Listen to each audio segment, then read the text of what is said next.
va s'intéresser à une exposition avec Béatrice Benoît-Godin qui concerne Picasso, oui, mais pas lui tout seul. L'une de ses muses, l'une de ses femmes, il y en a eu beaucoup. C'est le seul, Olga, c'est sa première femme et c'est la seule avec laquelle il a été marié. Et Voilà. ils n'ont jamais divorcé d'ailleurs, mais des femmes. Et les autres, ils les appelaient mes femmes, mais en fait, ils il y en a n'étaient pas eu mariés. d'autres. Vous avez raison. Oui. Alors, Olga, pourquoi celle-là? Simplement parce qu'elle était mariée ou elle a eu quand même une influence plus importante que les autres? Elle a eu, disons qu'elle a eu une influence en début de carrière, parce qu'Olga correspond aussi aux jeunes années, finalement, de Picasso. Et puis, c'est surtout que ça montre, c'est avec elle, que effectivement l'aspect amoureux, féminin, est vraiment rentré dans son art. Et on voit que finalement, chez Picasso, quand il aime, tout va bien. Quand il aime pas...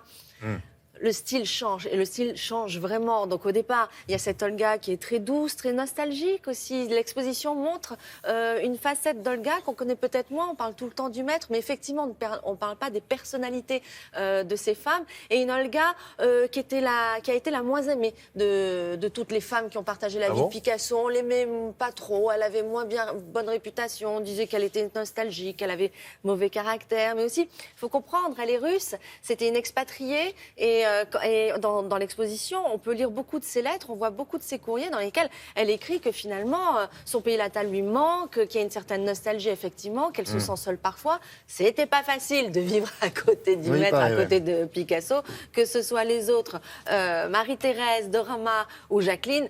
Toutes, quand même, ont pu témoigner du caractère assez particulier du maître, mais qui a fait son génie aussi. Donc, c'est une expo plus intimiste où on voit effectivement l'évolution du style de Picasso pendant cette relation, mais on découvre aussi la vie personnelle d'Olga, un peu mieux la vie de leur unique enfant. Picasso a eu 4 enfants, mais elle lui a donné son premier fils, Paolo. Et du coup, c'est une expo plus intimiste qu'on n'a pas forcément l'habitude de voir. C'est vrai qu'on consacre toujours tout à mais là, on rend honneur à sa première femme. Elle a été ballerine, hein? Elle était ballerine, ballet russe, évidemment. Et c'est pour ça qu'elle a dû arrêter en plus de danser à cause d'une blessure. Donc ça aussi, ça l'a beaucoup trouvé. Donc peut-être que sa nostalgie venait aussi un petit peu de ça. Regardez, c'est au musée Picasso à Paris.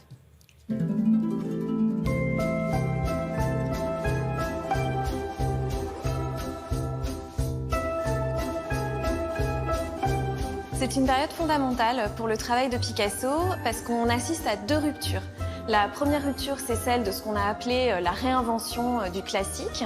Et Olga l'inspire énormément pour cette période. C'est le nouveau modèle, c'est une femme avec laquelle il retrouve une ligne à la Ingres, ligne qu'il va travailler à Fontainebleau en 21 et de façon très récurrente jusqu'en 1925.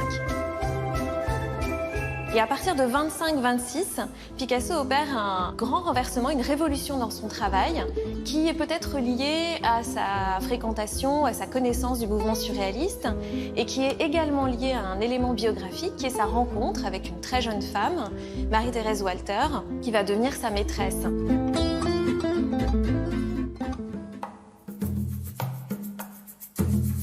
C'est aussi dans cette période de vie avec Olga qu'il commence à explorer le thème du Minotaure, qui dans l'exposition est aussi présenté comme un conflit interne dans sa vie conjugale et amoureuse, auquel Picasso donne cette forme mythologique et extraordinaire. On est dans une période fondatrice qui voit se développer des éléments et des motifs qui vont devenir importants par la suite.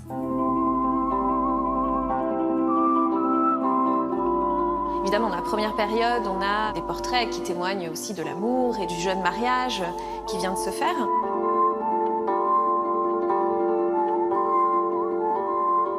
On a les premiers portraits d'enfants de Picasso, qui sont les portraits de son fils Paul. Ce petit Paul, on voit tout de suite qu'il est une sorte de projection aussi de l'artiste, puisqu'il est en arlequin, il est en train de dessiner. On le voit se déguiser à la manière d'un comédien ou d'un danseur, puisque le goût d'Olga pour le théâtre, les ballets, les spectacles n'a pas affaibli, même si elle-même n'a plus pu danser à la suite d'une blessure. Mais il est aussi possible que cette période n'ait pas été sans tension et sans colère et sans frustration. Et c'est finalement dans la deuxième partie de l'exposition que Picasso donne peut-être libre cours à ses sentiments bien enfouis, en représentant Olga sous la forme d'un monstre aux dents acérées. Picasso laisse en fait libre cours à des fantasmes sur lesquels il ne faudrait pas trop s'appuyer pour en déduire des éléments biographiques, mais qui en tout cas sont bien là.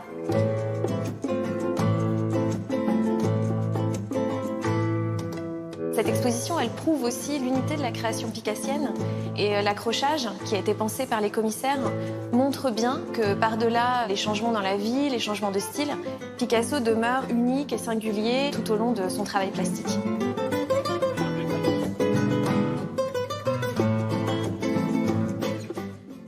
Elle l'avait épousé et elle est restée mariée. Il n'a pas divorcé. Ils n'ont jamais divorcé. Évidemment, il a eu sa maîtresse, Marie-Thérèse, qui est même parfois, il y a les deux, vous avez vu, qui sont présentes dans le même tableau. Ils n'ont jamais divorcé, mais elle est décédée. Il a peint toutes ses muses. Toutes. Toutes. Ouais. Toutes. Quand ça va bien comme ça, et quand ça va bien comme ça. Dorama, Jacqueline beaucoup. Picasso, il en a fait près de 400 portraits. Oui. Et alors, il s'est remarié avec Jacqueline aussi. Mais il n'a pas divorcé de la précédente. Il était incroyable. C'est marié à Las Vegas. Non, mais plus ça. elle a fini par décéder avant lui, en fait, oui. Olga. Voilà. Bon, voilà. Merci beaucoup.